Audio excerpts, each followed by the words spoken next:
নমস্কাৰ সকলোকে পুনৰবাৰ মোৰ চেনেললৈ স্বাগতম জনাই লৈ আহিছোঁ আজি দিনটো ৰাশিফল। আজি হৈছে 24 মাৰ্চ 2025 অসমীয়া 10 চ'ত সোমবাৰ। আজি সূৰ্যোদয় সময় পুৱা 5:10 আৰু সূৰ্যাস্ত সময় 5:24। আজি পুৱা 5:37লৈকে নৱমী তিথি আৰু তাৰ পাছতেই হৈছে দশমী তিথি। আজি দিনটোৰ প্ৰথম ৰাশি হ'ল মেষ ৰাশি। আপোনাৰ সফলতাত সন্তুষ্ট হ'ব। নতুন ব্যৱসায় আৰম্ভ কৰাৰ ক্ষেত্ৰত থকা বাধাসমূহ দূৰ হ'ব। আপোনাৰ জীৱনসংগী আজি ৰোমান্টিক মুডত থাকিব। আপুনি হয়তো সন্ধিয়া ক'ৰবাত ৰাতিৰ আহাৰ খাবলৈ যাব পাৰে। ভৱিষ্যতক লৈ আপুনি বহুত আশাবাদী হ'ব। বৃষ ৰাশি। মহিলা থলুৱা লোকৰ অনুভৱত আজি আঘাত পাব পাৰে। ক্ষুদ্ৰ উদ্যোগৰ প্ৰতি আপুনি অলপ চিৰিয়াছ হ'ব। কৰ্মক্ষেত্ৰত অলপ সাৱধান হোৱা উচিত। মনৰ অৰ্থহীন চিন্তাৰ প্ৰভাৱ অলপ বাঢ়িব পাৰে। দুপৰীয়াৰ আগতে আপোনাৰ গুৰুত্বপূৰ্ণ কামবোৰ সম্পূৰ্ণ কৰিব লাগে। মিথুন ৰাশি। ছাত্ৰ-ছাত্ৰীসকলে পঢ়া-শুনাক লৈ অলপ শংকিত হ'ব। জীৱনসংগীৰ প্ৰতি মৰম আৰু যত্নৰ অনুভূতি বাঢ়িব। কৰ্মক্ষেত্ৰত আপোনাৰ বৃহৎ লাভ হ'ব পাৰে। আপোনাৰ দেউতাৰ পথ প্ৰদৰ্শন আজি আপোনাৰ বাবে তাৎপৰ্যপূৰ্ণ হ'ব। আপোনাৰ ঘৰত আপোনাৰ ঘনিষ্ঠ আত্মীয় আহিব পাৰে। কৰ্কট ৰাশি। আপোনাৰ সকলো কাম সময়মতে সম্পূৰ্ণ হ'ব। আপুনি আয়ৰ অতিৰিক্ত উৎস পাব পাৰে।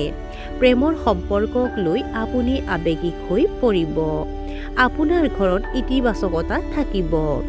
স্বাস্থ্যজনিত সমস্যাৰ পৰা সকাহ পাব। আপোনাৰ বন্ধুসকলে হয়তো আপোনাক ৰাতিৰ আহাৰ গ্ৰহণ কৰিবলৈ মাতিব পাৰে। সিংহ ৰাশি। ওচৰ চুবুৰীয়াৰ লগত আপোনাৰ বিবাদ হ'ব পাৰে। আপুনি ধৰ্মীয় কাম-কাজত মনোনিৱেশ কৰিব। ৰাজনীতিৰ লগত জড়িতসকলে সন্মান লাভ কৰিব। মাটি আৰু সম্পত্তিৰ চুক্তিৰ পৰা আপুনি লাভ কৰিব। স্থানীয় মহিলাসকলে হৰমনৰ ভাৰসাম্যহীনতাৰ দৰে সমস্যাৰ সন্মুখীন হ'বলগীয়া হ'ব পাৰে। আপোনাৰ লুকাই থকা শত্ৰুৰ পৰা সাৱধান হওক। কন্যা ৰাশি। চৰকাৰৰ পৰা সন্মান পাব পাৰে। আজি আপুনি ধন ধাৰ দিয়াৰ পৰা বিৰত থকা উচিত। আজি আপোনাৰ একাগ্ৰতা বিঘ্নিত হ'ব পাৰে। এলাহ আৰু অসাৱধানতাৰ বাবে ব্যৱসায়ত ভাল সুযোগ হেৰুৱাব পাৰে।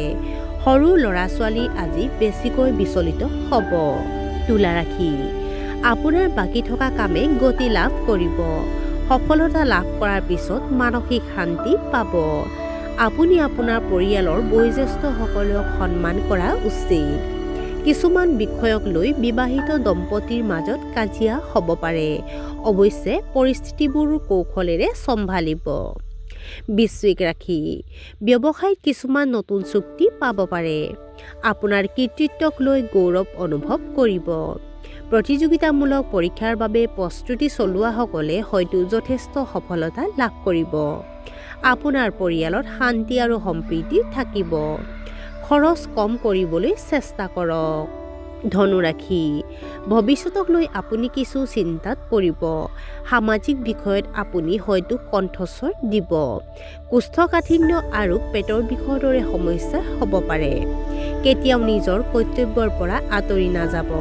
ৰাজনীতিবিদসকলে বিশেষ সাৱধানতা অৱলম্বন কৰিব লাগে। মকৰ ৰাশি।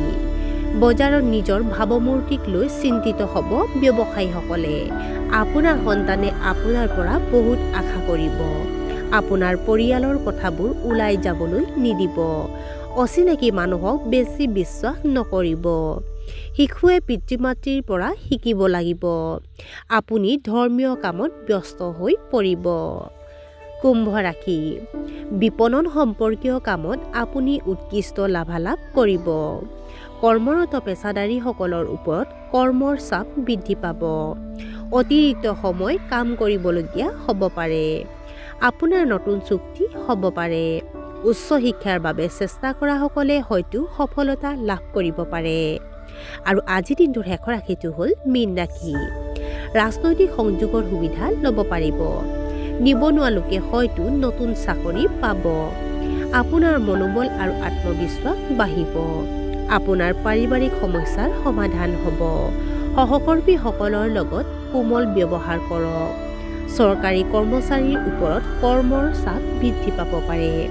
আৰু আজিৰ দিনটো ৰাশিফল ইমানতে অন্ত পৰিছে আশা কৰোঁ আপোনালোক প্ৰত্যেকৰে আজিৰ দিনটো সুন্দৰ হওক ধন্যবাদ